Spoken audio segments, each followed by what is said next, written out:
Welcome back, everybody. We're here again for another Wednesday, and today's free watercolor is going to be a little jingle bell. So let's just get straight on into it.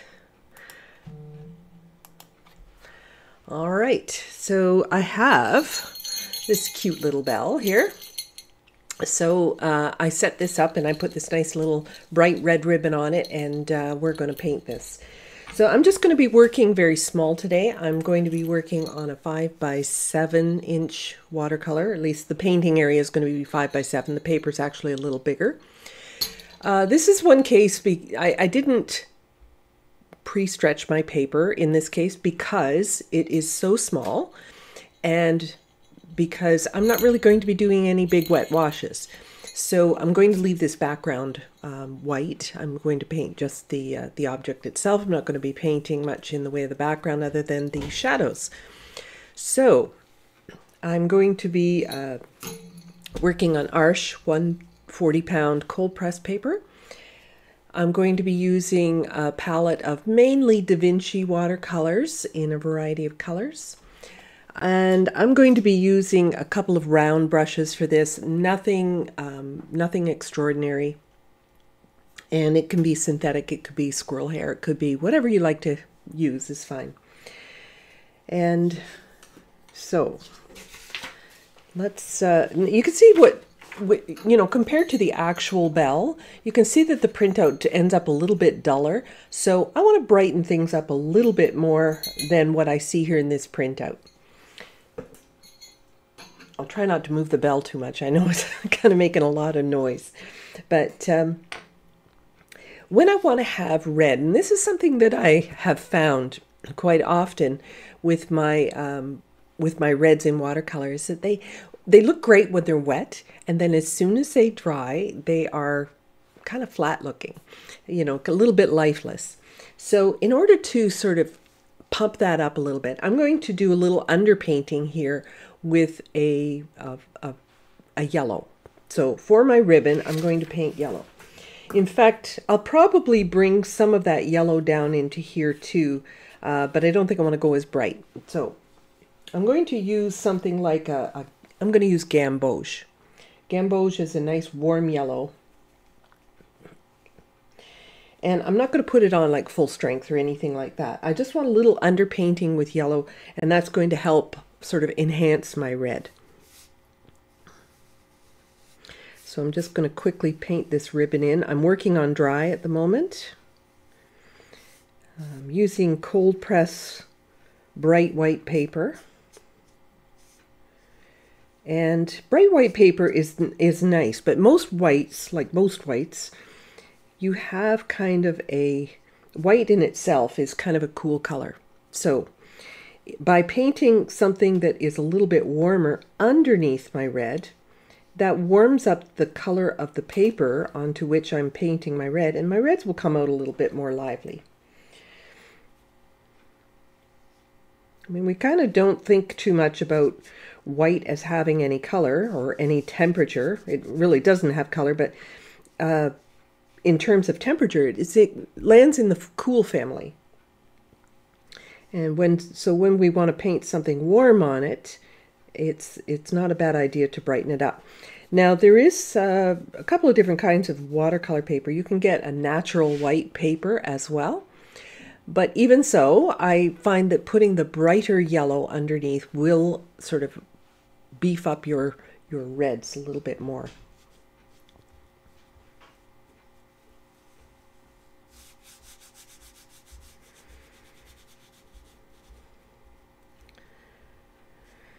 So I'm just using a generic, no, it's not a generic, it's a Curry's brand, just a white nylon brush, and it's a number 8 that I'm using right now.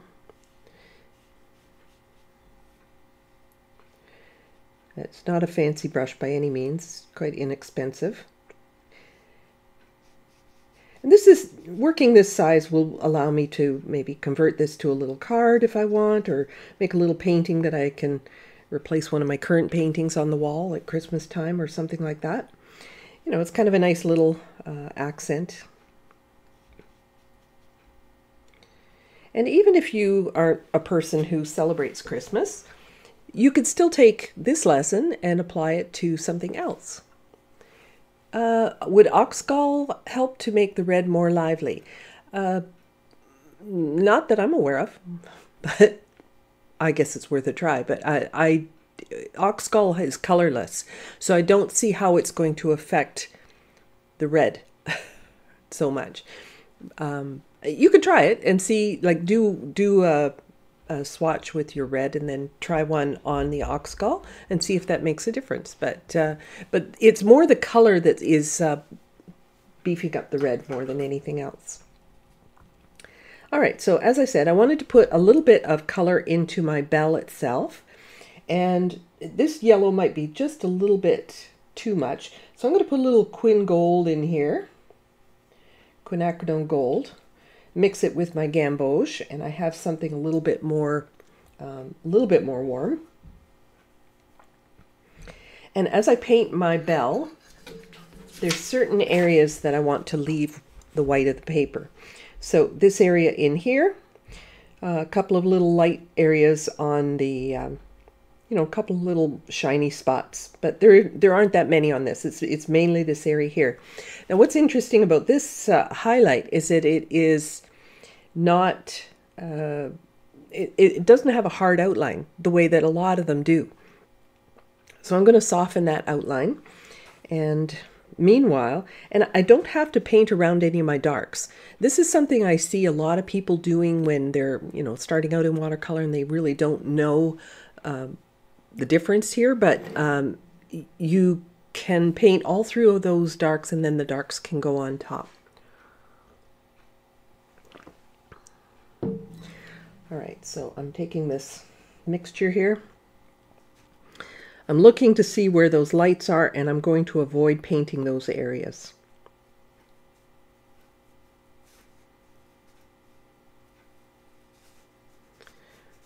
So there's this bright area right around this shape here. So let's just go around that shape for the moment. I'm going to rinse my brush and blot it. I'm going to blot it. And I'm going to just start in the middle where it's clear, and then I'm going to, my brush is quite well blotted. It's not wet. This is very important. If it's really wet, this whole area is going to just close in on you. So I'm going to start here, and I'm just going to kiss that edge, wipe that off. Then I bring my brush around from the other direction, right? So I'm not laying my brush on the paint. I'm coming up to it. So I'm going to start here and just touch that wet color. And now that's quite softened. I'm blotting my brush. You can see how well I'm blotting my brush, right? And I can push back any of that yellow. If it crawls too far, I can push it back a little bit.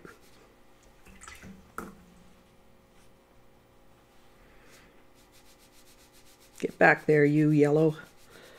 Don't want it crawling in too far.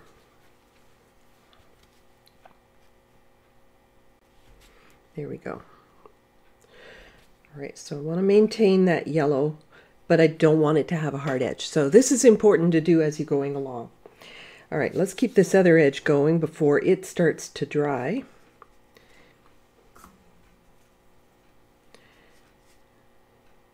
Coming down into here. And in fact, this whole section down here is going to be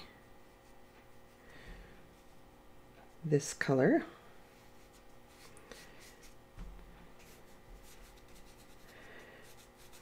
And it's important, I think, when you're painting something and you want it to look like it's not put together like a jigsaw puzzle, that you carry on those first layers, especially if they're light, carry on those first layers underneath the other colors.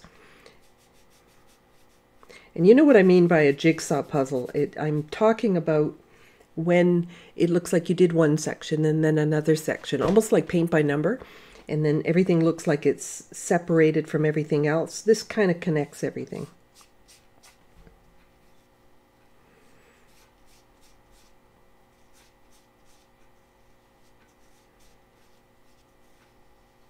It also makes it a lot easier to paint because, you know, you don't have to worry about slowing down and working around things. So it's a lot better. All right, so that's given me the base here. Let me zoom in a little closer. I just realized I'm not very close here. All right. Now I see this edge here could still be a little softer, so I'm going to blot my brush and keep working at that just to make sure that that doesn't close in on me or make a hard line. But it's extremely important to keep blotting your brush.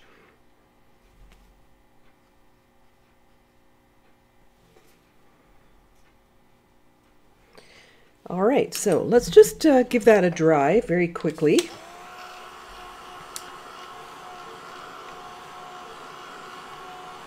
And we'll go back to our ribbon.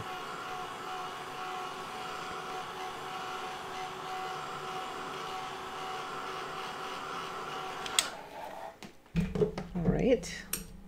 So now with my ribbon, I want to pick a red that is a little bit...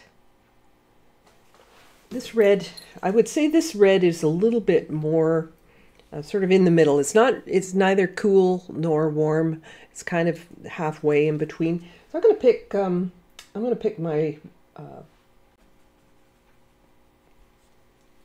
permanent rose, I think, to put over this red. And I want to make this fairly strong because this is, I want this to be a nice bright color. So let's make sure I have enough mixed up here. At the same time, I'm going to mix up this shadow color. And the one reason I want to do that is so that I can get those to blend seamlessly between highlight and shadow.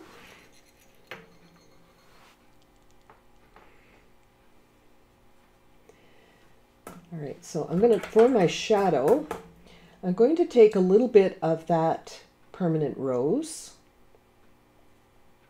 Put it over here.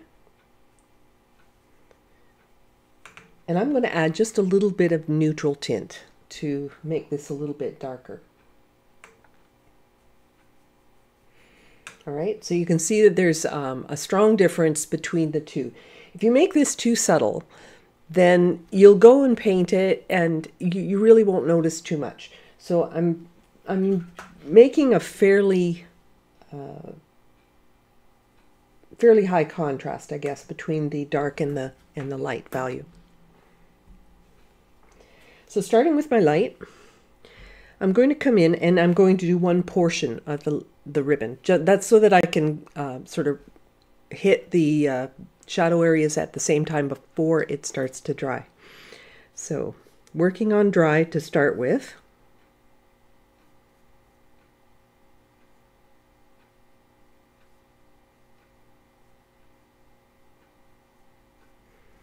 And I'm trying not to spread this too far.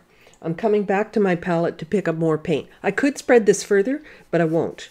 And the reason that I won't is because I want to keep it wet. And I also want to keep the color nice and rich. So you spread out your color really thin, it's going to dry faster.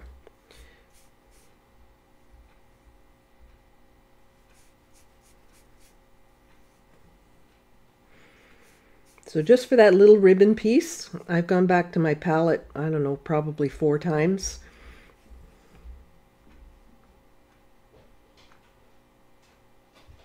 It's one of the reasons why it's so important to mix up enough paint. If you don't, you do have a tendency to spread out the paint too much, and then that's not very good. So I'm going to come into my shadow color now, and I'm going to hit this end here. And let that sort of melt into that color that I already have. All right, now everything else seems to intersect with this, so I'm just going to quickly dry this. Let me just, I'm going to bring this out just a little bit more.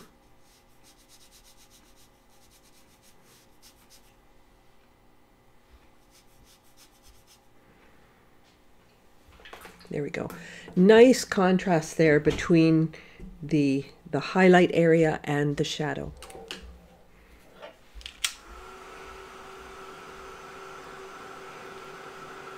There seems to be a tendency to under-exaggerate things when you are like right on top of it, very close to it.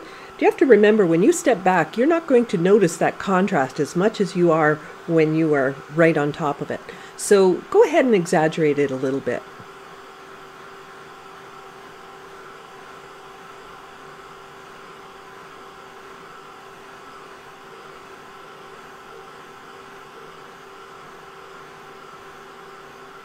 Just reading the comments. Everybody's from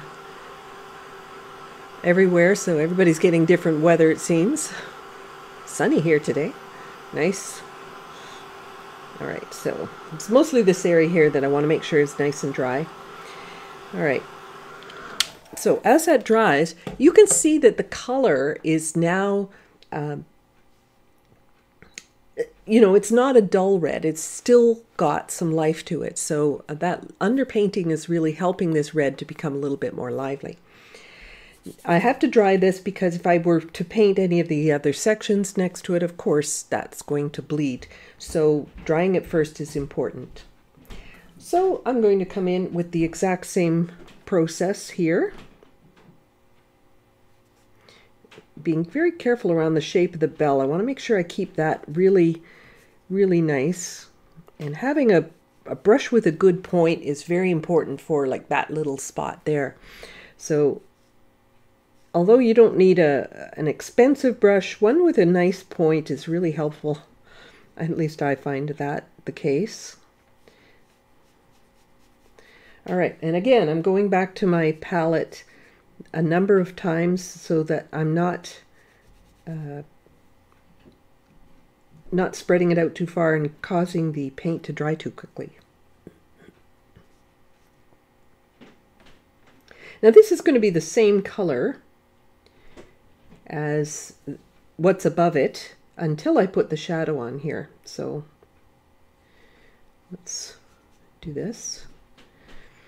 This ribbon, this is not an especially shiny type of ribbon. It's not like the satiny type ribbon, but it still has the highlights and stuff. If it did have a satin ribbon, this would be, I would have very, very bright highlights, maybe even the white of the paper. So I'm coming in now with my deeper red. Let's get a little more neutral tint going here. Neutral tint and permanent rose is giving me this extra dark.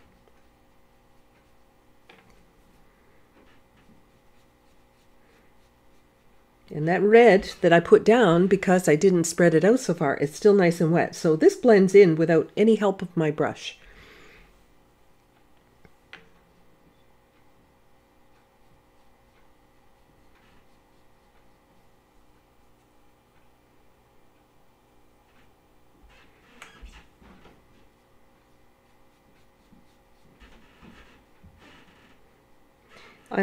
I guess it's worth noting that I'm hardly touching the paper, that I am just touching that wet color and it is blending. I'm not pressing down on my brush at all. All right, so now we have a nice little curl there, but there's also a little bit right here.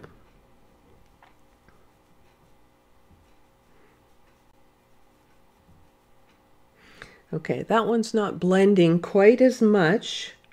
So that part was a little bit drier. So that means I'm going to rinse my brush and pick up a little more of my red and just paint this red area and touch it. When I touch it, it will blend quite nicely. There we go. So I got that to blend, and it's going to continue to soften and blend as that dries. But because we're live, I'm going to speed it up with my dryer.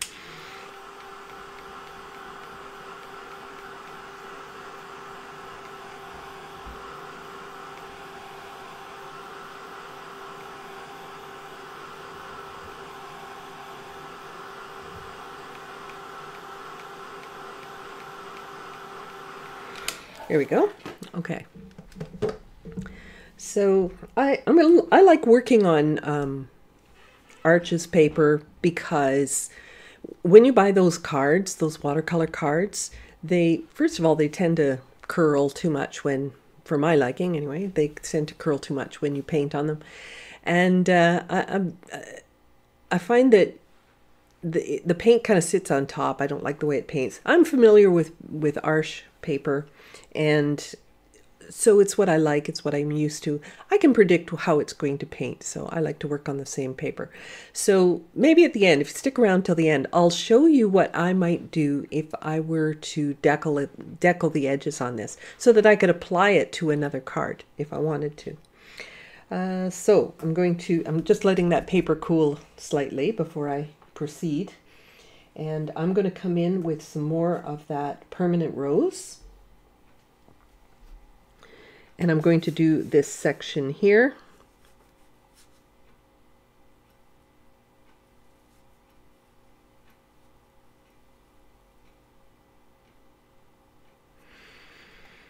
Now there's the tiniest little triangle right here.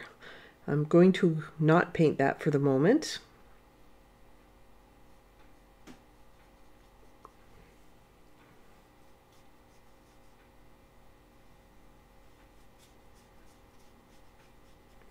I like permanent rose. It's a nice lively red.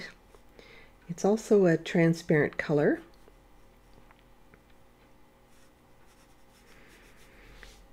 I like the transparents personally because they allow the nice bright white paper to shine through the color, which livens up the color and makes it a little bit more luminous. So I prefer the transparent colors. All right, so I'm going to come in with my deeper color here. Put a little too much into that. Let's put a little more red in there. There we go. And I need to make this darker right here.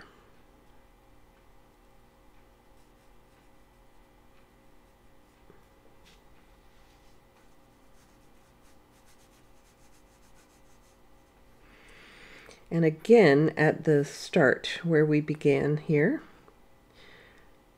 So it's lightest in the middle and darker on both ends.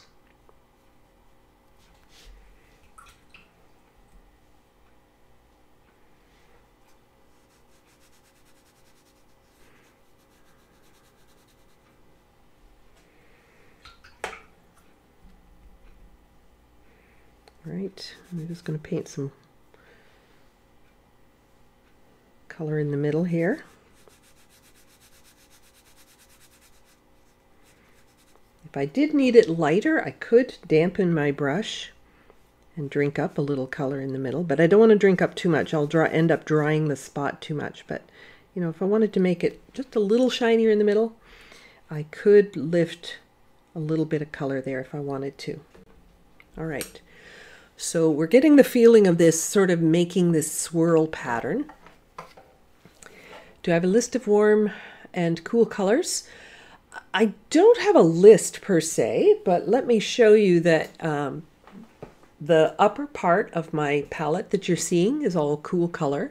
The lower part is a warm color. The closer to the warm the red gets, the cooler it will be relative to the other red. So this red is closer to my yellow, so it's more of an orange red. As I get closer to the purples and into the blues, that becomes a cooler red. So maybe that will help. Quinacridone rose. Yes, quinacridone rose works, should work pretty well. Actually, I think this one actually is, quinacridone rose is like permanent rose. In fact, it says permanent, and in brackets it says quinacridone rose. So I guess it depends on the manufacturer, but I believe it's the same color, if not exactly the same color. Same family anyway. There we go. Is it a bell for a Christmas cat? I don't have a cat, but I guess it could be. Then I guess you'd know if it was in your tree, right?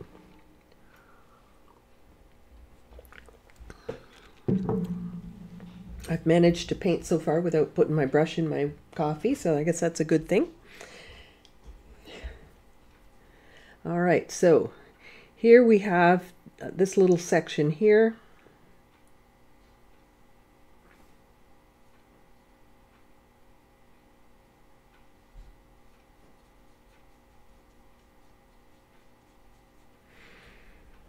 And now this is dark right here.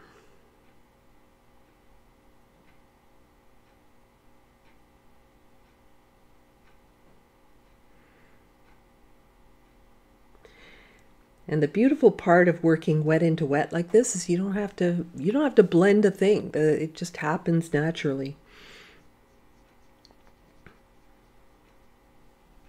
Just touching in a little bit of darker color there. All right, I'm going to clean out my brush, go back to my bright red, and I want to take care of this little corner here. So there's this little triangle right in this one spot.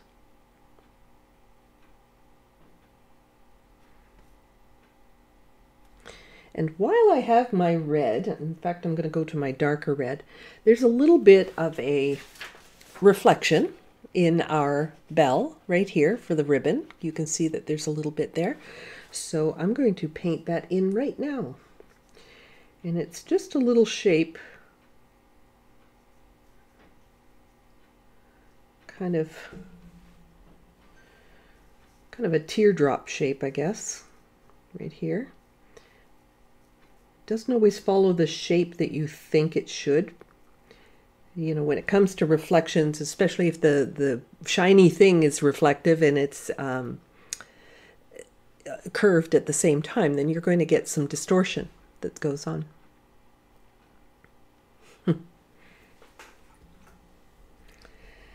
All right, so let me dry this and you can get right into the bell. And you might think to yourself, well, gosh, that's kind of a bright yellow for that bell.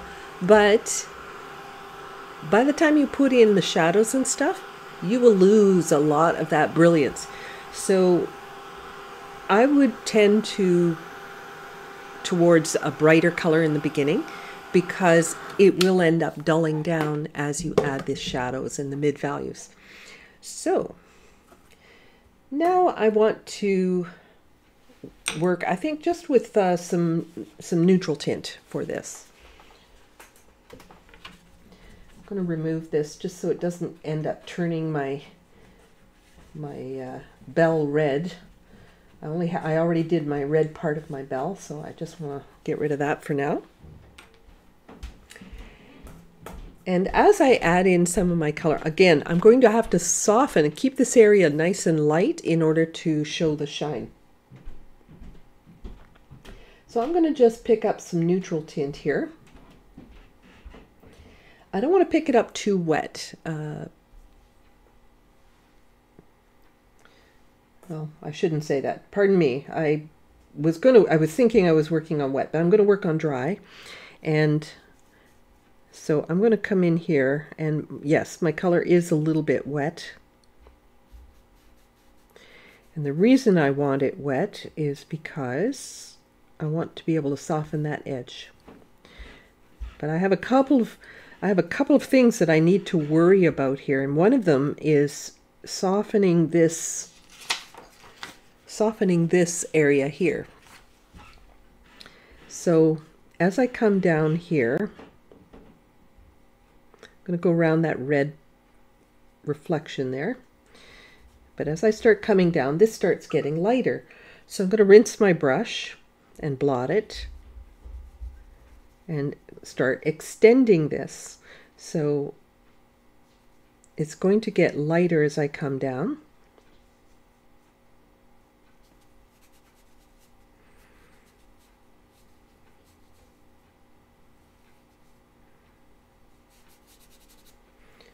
Rinse and blot. Don't want my brush too wet as I come in here. Oh, I went down too far there. Take that off.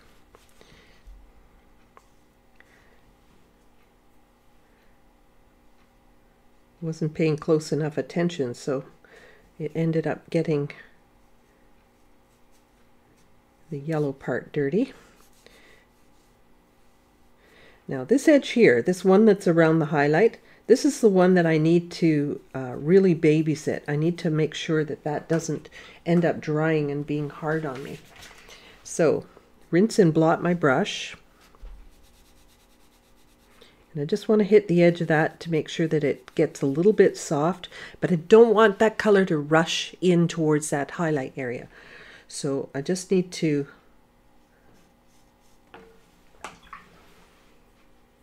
make sure my brush is nicely blotted and soften that edge as I go.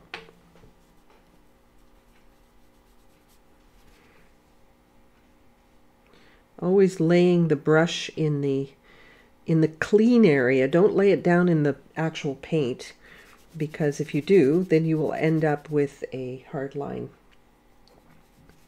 or you'll end up moving around that color too much. So as I come down into here,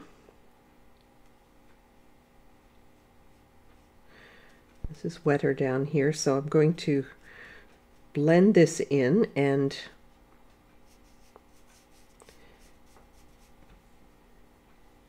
I want to make sure this gets a little bit darker right here.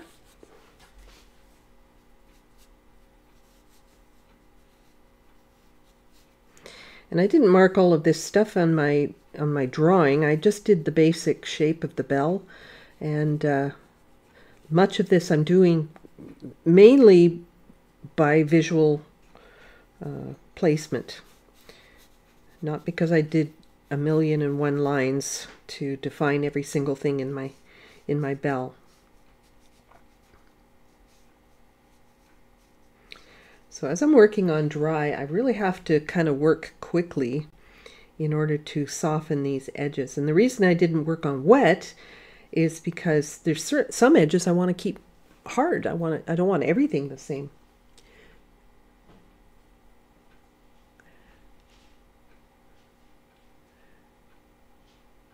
Will I put the ribbing on the ribbon?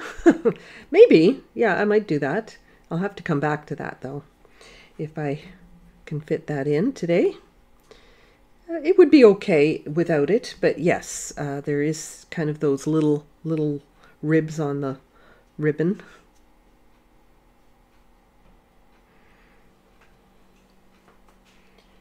All right. So I'm mixing up a little more neutral tint here, and I have to look at the area and ask myself, how dark is that section? Is it a really dark section, or is it just, you know, like this is really dark right here, but this is much, much lighter. So I'm still going to use the neutral tint, but I'm going to use it much more diluted. I'm also going to dampen this area, and the reason I want to dampen it is because I just think it'll be easier to keep it light and get a soft edge. I won't have to soften it after I do it. Right, so let's want my red to run there.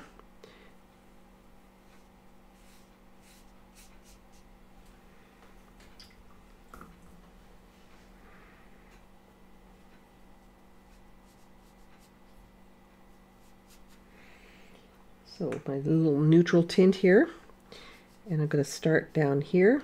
See how far it's blending? I think I need to make sure my brush isn't as wet because it's blending a lot. So make sure my brush is a little drier and I'll have a little more control.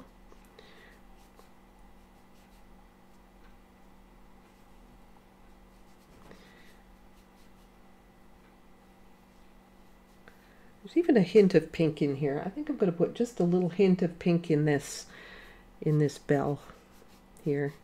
Not much, just a whisper.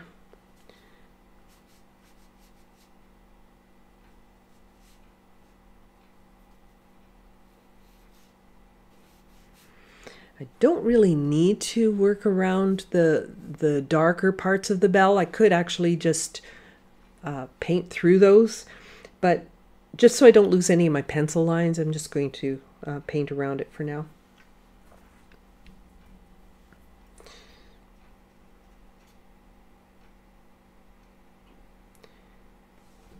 Whenever I'm getting something that doesn't blend quite the way I want it to, I usually will just rinse and blot my brush and work at it. And sometimes it means brushing over the same spot multiple times in order to keep it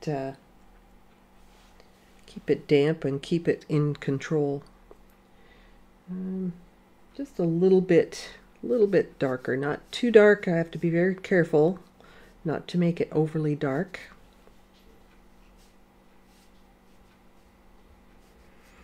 But when it comes to things that are shiny, it's that high contrast that's so crucial. All right. So I'm going to dry this because I want to put the shadow down next. A lot of this bell is going to remain quite bright yellow like this, but I know that I need to do something nice and wet. So I'm going to do that first before I get any of the dark values down.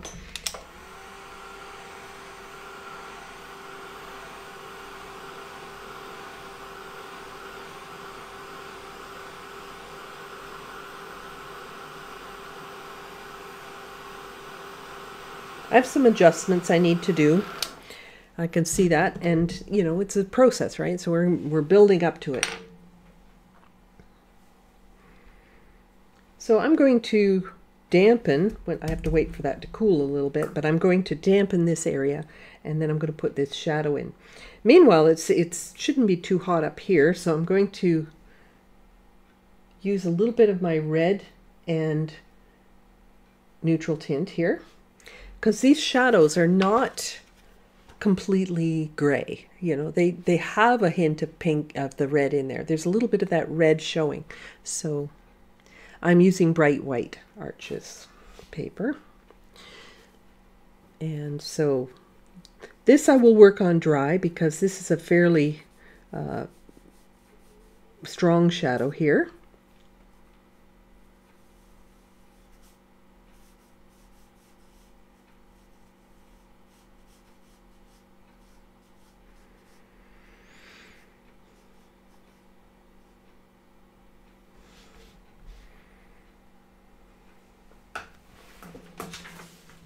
But then we have this one, which is not so strong.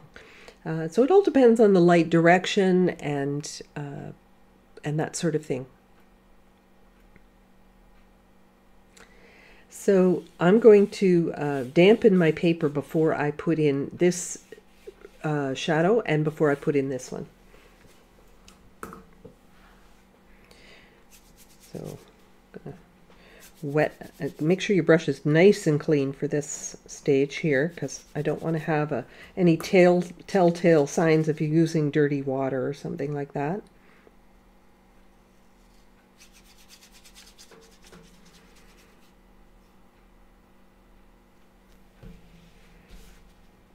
Okay, I'm just blotting this so it's not too wet. This part of the shadow is crisper than this part of the shadow. This is further away from the bell, so it's going to be softer.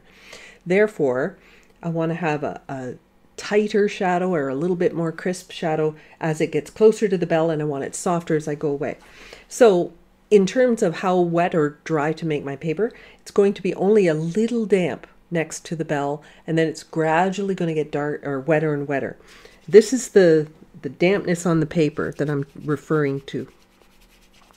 So I start out here with my wet here, right? So this is all quite wet right here. And I'll blot my brush, and then I'm just going to keep walking that dampness up towards the bell. And I'm not sure how much I can show in terms of how wet it is, but it's shinier here than it is here. That's going to allow me to give, you know, to have that range of edge. So I'm going to take this same sort of color here now, just to make sure I don't start right here because that's where I want. What if my paper's too wet? So I'm going to start where it's okay for it to blend out. And yes, my brush is too wet. So I need to make sure that I don't have it overly saturated here.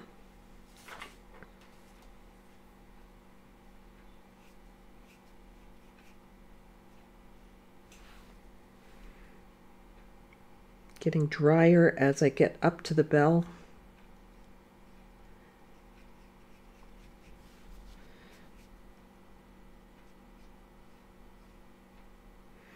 There's a funny shape in there. It's not quite white. It's still going to be kind of a light gray, so I'm going to go right through it for now.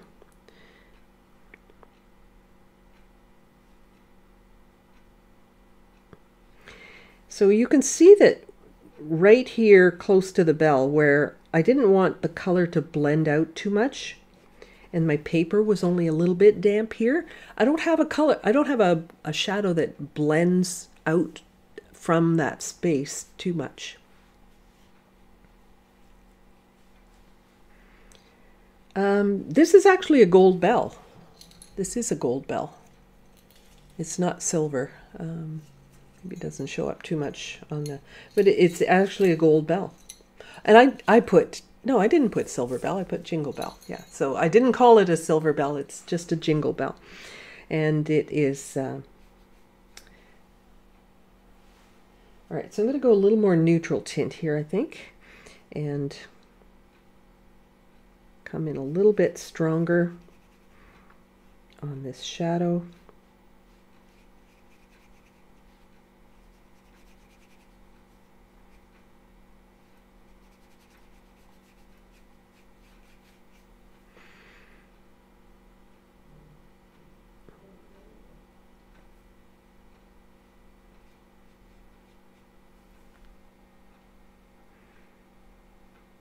There we go. A little bit stronger. Now I can leave that little odd triangular shape, which is basically where the gap in the bell is, I guess, where some light is getting through there, or some reflections getting through there.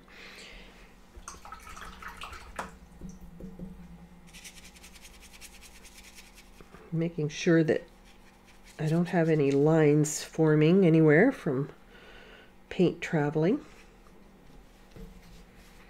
Now this is moving up a little bit more than I want it to, so I'm just going to see if I can push that back a little bit. It's got neutral tint in it, so it's not the easiest color to move, to be quite honest. You could mix your own other color if you wanted to, rather than using neutral tint, because it is not a color that moves around very easily. Blotting my brush, just making sure that's a little darker there.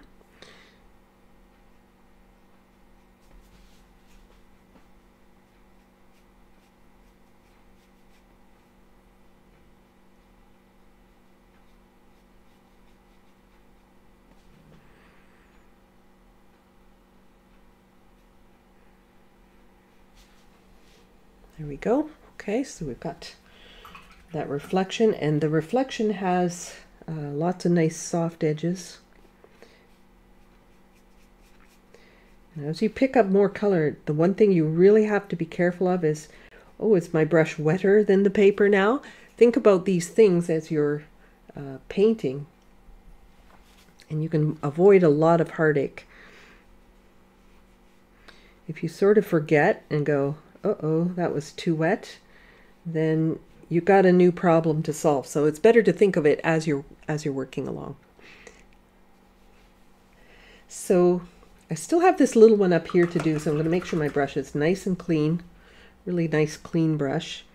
Dampen this area, but I don't want it like really wet because I want to put a very small shadow in here. And so it's barely got any shine to it. I'm not wetting it tremendously. I'm just wetting it ever so slightly, just so that it's only a little damp. And I'm making sure my brush is quite dry.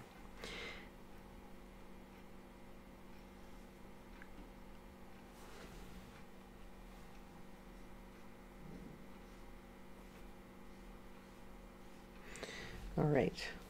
So we have a nice reflection on the table now. Let's get some of these extra darks in here. Now I'm going to go to my neutral tint, and it's going to be much stronger. And just to make sure I don't put my hand in it, I'm going to dry this. I'm notorious for putting my brush into my coffee and putting my hand in wet paint, so I'm going to try to not do that live.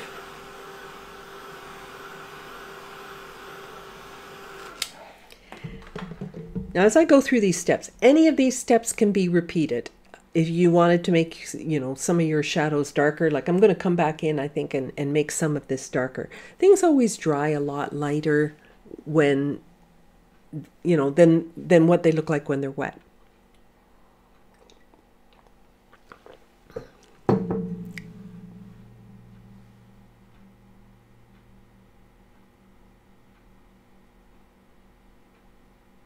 Sorry, I'm reading a couple of questions. Does the crispness of a shadow in relation to the object apply in general? Yes, it does. Yes, it applies to trees and buildings and people and everything. Yeah. Anything, well, you can try it for yourself. If I hold my, I'm not getting any shadows here because I have too many lights lighting up my demonstration. But if I were to turn out a light here, maybe just have one light source, you can see my shadow, my hand. You see, if I hold my hand further away from the table, you can see that it's got a very light, soft shadow. And as I get closer and closer and closer and closer, look how much crisper it gets and darker. So it's darker and crisper the closer to the object, right? So if I held my finger here, you see the same sort of thing. You can see that the shadow closest to the finger is, the edges are harder, and that the shadow itself is darker. Okay, so this is cooled off now. I can come in and start building up my bell a little bit more. But I think at this point, I really want to get some of the darks in, because I get to the point in my painting where it's like, oh, I have to start adjusting values and things like that. But I don't have the full value range. So at this point in my painting, I'm going to, oh, I forgot that one. Thank you. At this point, I'm going to put in my darks. But just before I do that, thank you for that reminder. I have there's another shadow here that I neglected to put in. So I'm going to put that in right now. And clean water.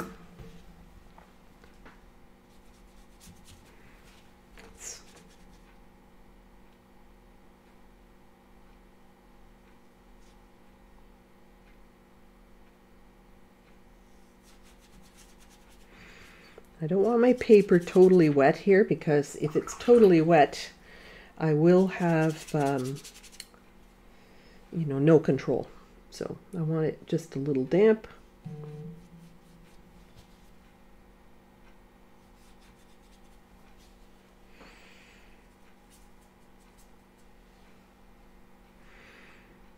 going to come down through, let's get a little bit more red in here. It's the shadow from the ribbon, so it's probably going to have some red. Okay, it's not bleeding too much, so I'm good to go.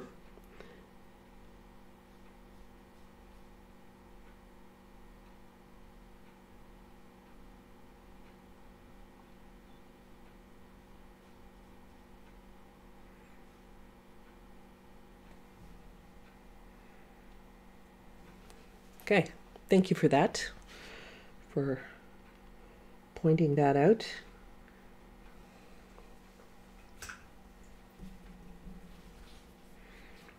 All right, and back to my ribbon, or back to my bell, I'm going to come in with a stronger neutral tint here. So less water, and I'm going to come in really nice and strong here, get some really nice dark value. Then I will have my full value range, and it's going to be a lot easier for me to judge, what the adjustments need to be.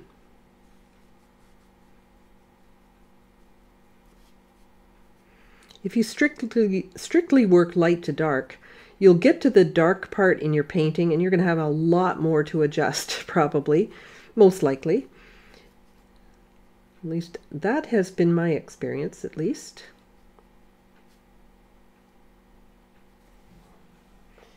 But I like getting these darks in. These always make the painting feel a little more complete.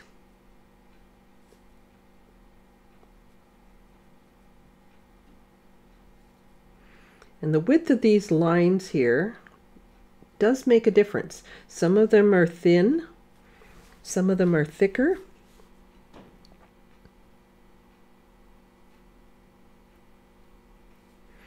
Now I need a little sliver of yellow, gold, at the top of this part of the bell right there.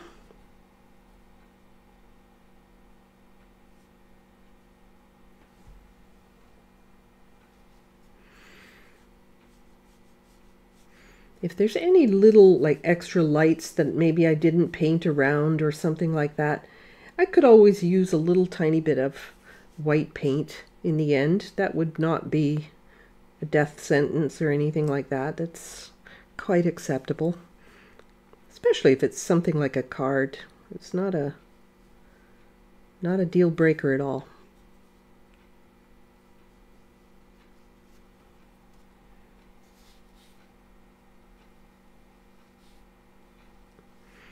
I have no problem with white as long as it's only used as an accent.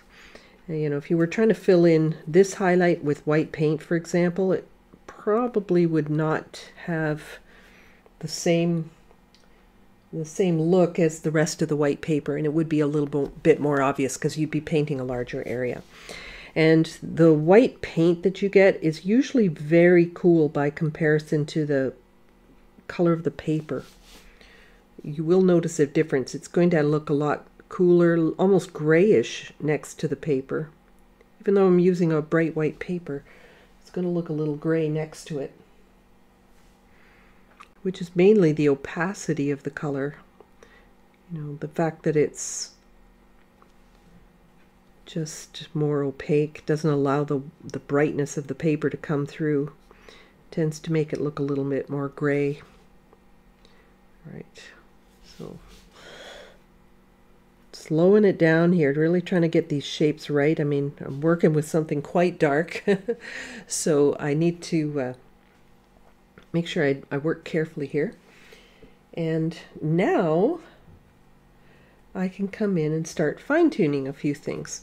So for example, here I've got a couple of highlights, and I'm using this same color but thinned down, because I put the darkest in. Now I just want to use some thin down color. And I need the bell itself has a little thickness. I mean, it's not paper thin, right? It wouldn't hold its shape if it were. So there's an edge here that I need to paint in. So it's got a couple of highlights. And I'm giving it a little bit of a broken line here because, you know, there's little bits of shine and highlight. It's not a, well, it's not a perfect bell. It's got little divots and whatnot in it. But I just need that little edge, so just a little bit of that neutral tint there. I need to do the same thing on this side, and I'm looking at this here, and you can see that this edge is got a little bit of dark, and then it's got shine, and then it's got shine on the other side, and so on. So we need to pay attention to all those little things if we want this to look really dimensional.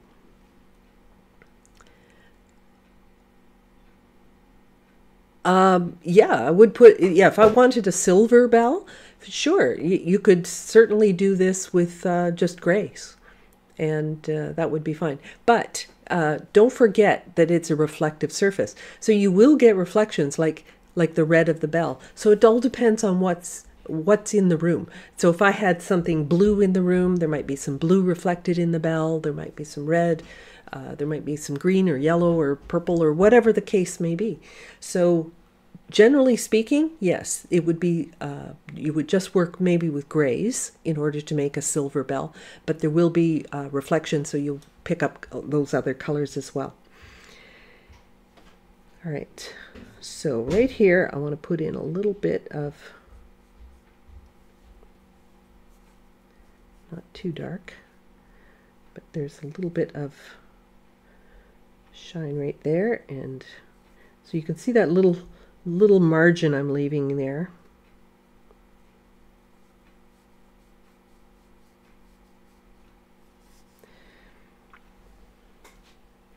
All right, and that's to give the illusion of that, the edge of the bell, or the edge of the metal, I should say, that the bell is made from. And let's come in with some more darks, for example, right here. I'm going to start to fine-tune some of these reflections. Now, I'm not going to come right down to that dark. There's something dark there.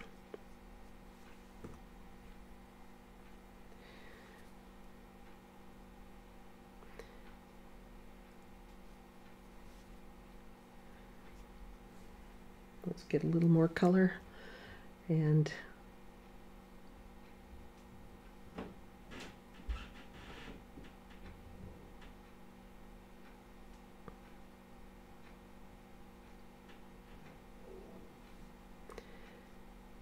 so as I build up these darks, it will increase the feeling of shininess on this bell.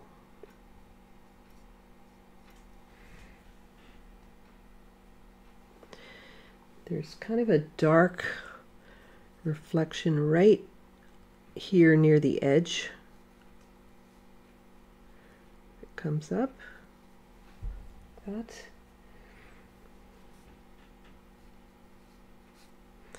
You can see the darker I get, the shinier this looks.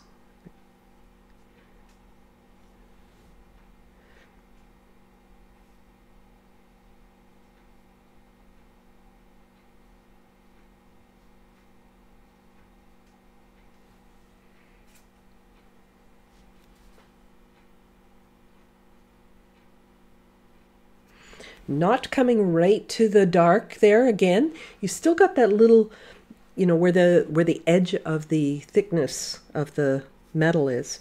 You've got that extra shine right there.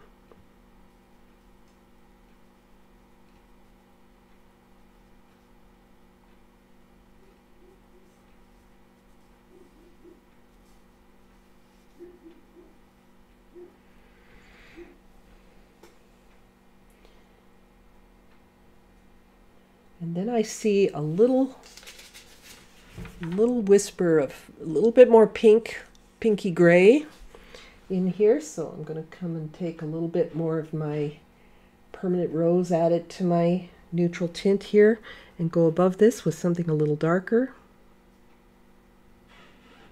Or a little bit more red, I should say, not darker, but a little bit more red there.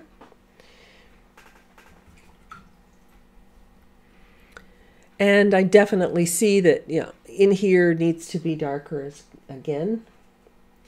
So I'm going to ease into this with mid value.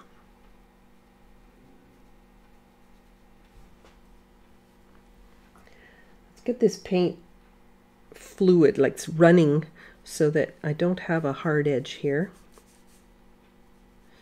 But rinse my brush, blend that. Really make sure it's well rinsed and blotted well. And here's where, and notice the angle I'm coming at from this angle here. I'm laying the brush in the clean area.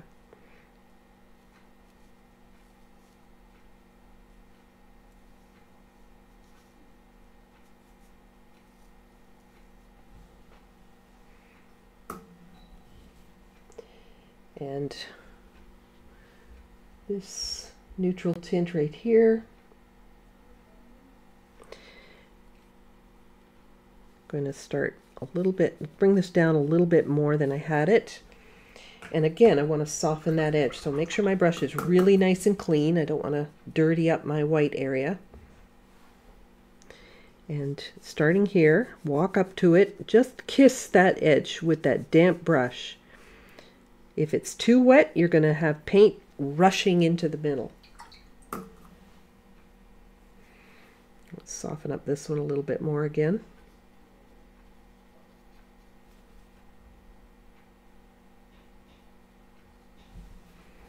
Okay, so we've got a nice shine on there, and I need to come in here and tone down this side now. So this is going to require much thinner color, obviously.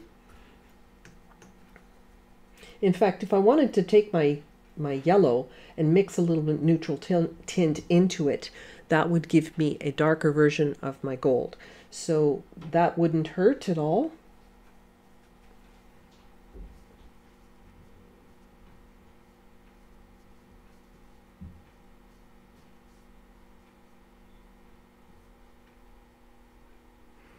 Going around that red reflection, coming down into here.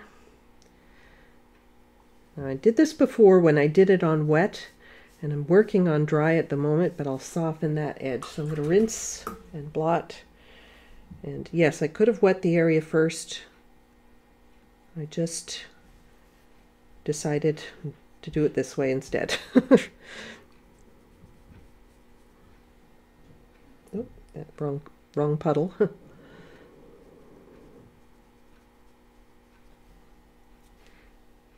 Okay. All right, I think we're pretty much done here.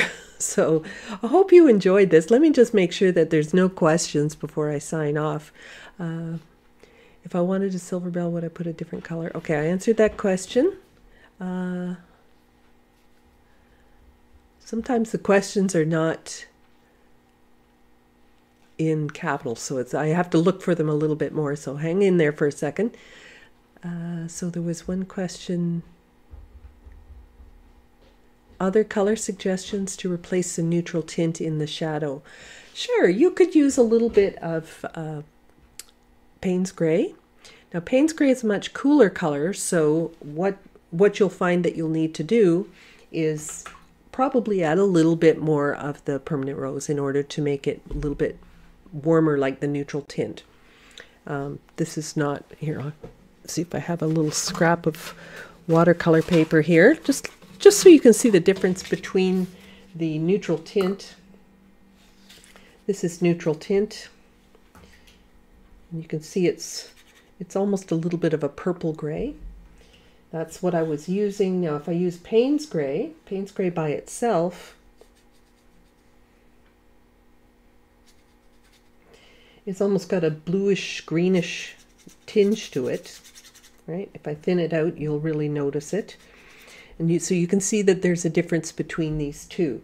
However, if I were to take a little bit of permanent rose and mix it with my neutral tint, or with my Payne's Gray, you can see I can make it very similar to my neutral tint. So you could use that combination instead. So now I've made it very similar. All right, just a little bit more of the permanent rose added. So that would be a really cute little card, wouldn't it? Yeah. So as I said, I would, you've hung around till the end, so I'm going to take this off and I'm going to show you how I might decal the edges on this. So I'm going to untape this. It's already got one decal edge, but I'm going to decal the edges that I have. Let me grab a ruler here. So I'm going to take this ruler, and from the back I'm going to determine where I want to have my decal edge. Let's take one that's not decaled. Okay, this one's kind of cut. So I want to take off maybe that much of my color. And I'm going to take my round brush and I'm going to paint clean water along here.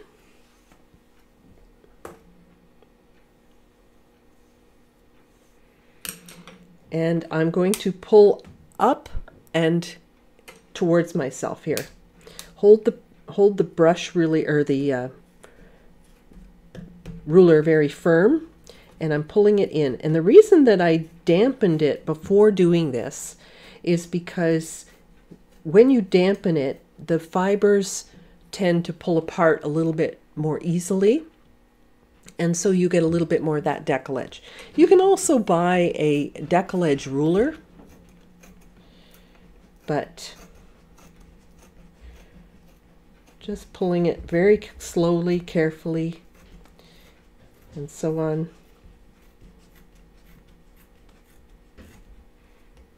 All right, so I'm going to leave that. All right, so now I have a nice sort of decollage on this side, and I could do that on all sides in order to finish this off and attach it to a card. So I hope you enjoyed that. Nice little tip for creating those decollages too. And as long as I didn't miss any questions, I'll try to review the chat and make sure I didn't miss anything. But if I did miss you, I apologize. I will try to make a comment in the comment section below this video in case I did miss. But that's our little card. So thank you everybody, and we will see you next week. Bye for now.